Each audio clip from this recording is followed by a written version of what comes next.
안녕하세요. 잘생긴 오렌지 차로입니다. 이번 시간에는 경제 위기가 오면 과연 부동산이 폭락할까?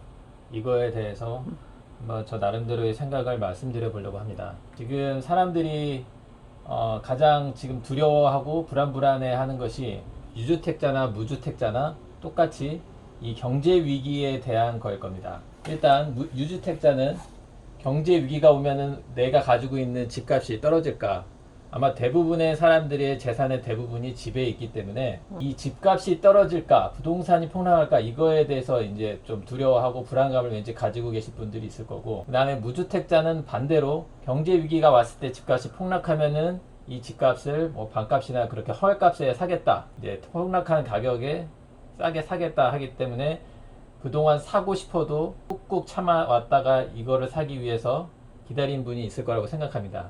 물론 이제 청약 가점이 높은 사람은 요즘 로또 분양이라고 하죠. 로또 분양을 노리는 사람도 있겠지만 청약 가점이 뭐 70점대가 안 된다 한다면은 뭐 60점대만 하더라도 그래도 로또 분양을 이제 노려볼 만한데, 이거 이하인 사람들이 아마 대부분일 겁니다.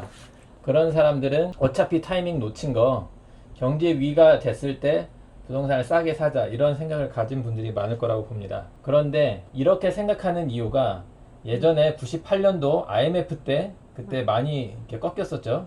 물론 다시 이렇게 회복을 했지만 이제 그래프를 그려보면은 또 부동산 불패로 갔다가 98년도 때 굉장히 많이 하락을 합니다. 이때 강남 아파트를 거의 이제 줍줍이라고 하죠. 싸게 줍줍했던 사람들이 나중에 큰 부를, 이게 회복했을 때 큰 부를 얻었습니다. 그 다음에 또 경제 위기가 또 옵니다. 이제 10년 만에 10년 주기로 2008년도에 서브프라임 모기지론이 옵니다. 그래서 2012년도 13년도에 바닥을 찍습니다. 바닥을 찍어서 이제 다시 상승을 했죠. 그래서 이거 이후에 또 10년이 지났습니다. 2018년이 넘어서 이제 그래서 2018년에 많은 위기가 올 거라고 대부분의 전문가들이 이때 집을 팔아라 이렇게 얘기했는데 웬걸 계속 올랐죠. 그리고 9.13 대책 이후에 좀 꺾이는 듯 하더니 요즘 다시 오르고 있는 그러한 상황입니다. 그래서 2019년 드디어 이제 7월이 왔습니다. 작년 2018년 7월 여름에 아주 뜨겁게 올랐죠. 폭등했죠. 그래서 작년 여름 7월에 폭등한 다음에 9.13 대책까지 막 오릅니다. 그래서 9.13 이후에 조정을 받았습니다. 근데 과연 이거 이후가 이제 궁금한 건데요. 10년 주기마다 이제 왔던 10년에 걸쳐서 두 번의 금융위기가 왔단 말입니다. 근데 과연 요번에 또 금융위기가 온다면은 올지 안 올지도 아직 물음표이기지만 지금 여러 경제지표가 굉장히 불안하지 않습니까? 미국과 중국의 이 빅브라더끼리의 이제 무역전쟁이 있고요. 게다가 한국과 일본마저도 지금 무역전쟁을 하고 있습니다. 지금 이러한 상황에서 경제위기가 올 것 같다라는 쪽으로 많은 사람들이 이제 불안해하고 그거에 대한 대비를 생각하고 있다 이겁니다. 그런데 문제는 뭐냐면은 예전만큼 폭락을 할까? 그거에 대해서 제가 좀 생각을 해본 게 있습니다. 경제 위기가 오면은 부동산이 하락은 합니다. 결론부터 제가 말씀을 드릴게요. 하락은 하겠지만 폭락까지는 안 갈 것이다. 이렇게 저는 일단 결론을 내렸습니다. 왜냐하면은 그걸 설명을 드리겠습니다. 우리보다 먼저 부동산 폭락을 겪은 나라가 있습니다. 바로 미국이죠. 이때 그 서브프라임 모기지론 때 왜 이때 서브프라임 모기지론이 왜 붕괴가 됐을까요? 이게 다 그 모기지론이라고 그러죠. 집을 담보로 대출을 해준 겁니다. 미국도 굉장히 집에다 대출을 많이 퍼줬죠. 그렇기 때문에 그거가 이제 굉장히 부실하기 때문에 그거가 부도가 나서 연쇄적으로 이 서브프라임 모기지론이 터진 겁니다. 근데 미국이 이거를 금방 회복을 했습니다. 생각보다 금방 회복했습니다. 미국이 이걸 어떻게 회복했느냐? 달러를 그냥 막 풀어버렸습니다. 그래서 달러를 많이 풀면 어떻게 됩니까? 돈의 가치가 떨어집니다. 돈의 가치가 떨어지는 거는 반대로 부동산의 가치가, 그러니까 물건의 값이 오르게 되는 거죠. 그러니까 물건 값이 예전에 뭐 예를 들면 짜장면이라고 칩시다. 100원이면 먹을 수 있던 짜장면이 1000원이 됐습니다. 짜장면의 가치가 오른 걸까요? 아니면은 돈의 가치가 줄어드는 걸까요? 어떻게 생각하세요? 짜장면이 뭐 양이 꽃배기로 늘었나요? 짜장면 그냥 보통의 가격입니다. 짜장면이 더 맛있어졌나요? 짜장면에 뭐 금가루를 뿌렸나요? 짜장면의 가치는 그대로인데 돈의 가치가 떨어졌기 때문에 짜장면이 1000원이 된 거예요.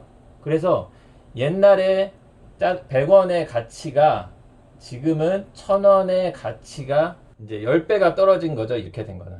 그러니까 이러한 방법으로 미국이 부동산 가격을 완전히 푹 꺼트리면은 완전히 여기 그 파산나는 사람들이 많아지니까 파산이 나는 사람이 많아지면 어떻게 되죠? 은행이 돈을 회수를 못 해요. 은행이 막 빌려줬는데 빌려준 돈을 회수를 해야지 이게 부도가 안 날 거 아니에요. 그렇기 때문에 이 부동산이 무너지면은 다 무너지는 상황이 되기 때문에 달러를 풀어서 돈의 가치를 떨어뜨려서 부동산 가격을 폭락하는 걸 막은 거예요, 미국이. 학습 효과라는 게 있지 않습니까? 한국도 마찬가지예요. 한국이 이런 경제 위기가 오면은 예전처럼 부동산 가격이 다 폭락하면 지금 어떻게 되냐면은 예전에 박근혜 정부 때 막 빚내서 집 사라고 해가지고 빚을 사람들이 점점 많이 지고 계속 저금리 기조로 오래 가지 않았습니까? 그래서 빚진 사람들이 점점 많아졌어요.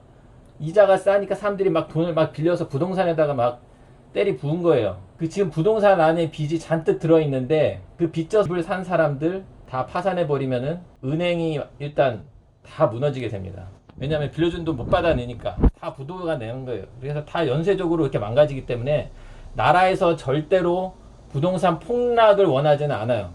물론 부동산 폭등도 원하지 않아요. 그렇다고 이제 폭락을 원하지도 않다는 거. 이거를 중점적으로 생각을 하셔야 돼요. 그러니까 만약에 금융 위기가 왔다고 생각했을 때 정부가 과연 어떻게 하느냐 그런 스탠스가 중요해요.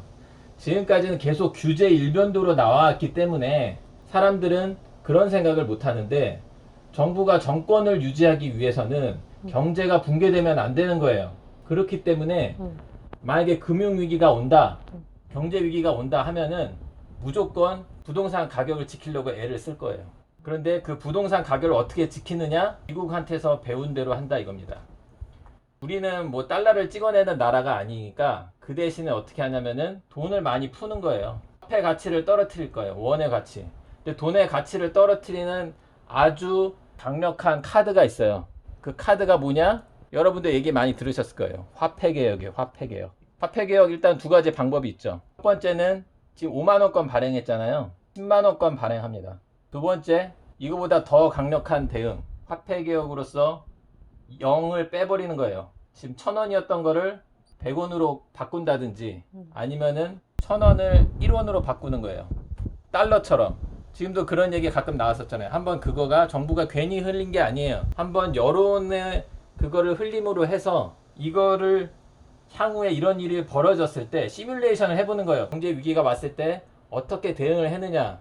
A, B, C 안 뭐 이렇게 다 대응을 해놨을 거예요. 왜냐면 매뉴얼 안 해놓을 수가 없어요. 지금 이렇게 위기고 위험한데 경제 성장률 지금 2% 초반대로 지금 하향했잖아요. 근데 반도체 지금 무너지고 계속 그러면은 2%도 지키기 힘들단 말이에요. 물론적으로 아까 말씀드린 대로 부동산 폭락하는 거 절대 정부가 원하지 않는다.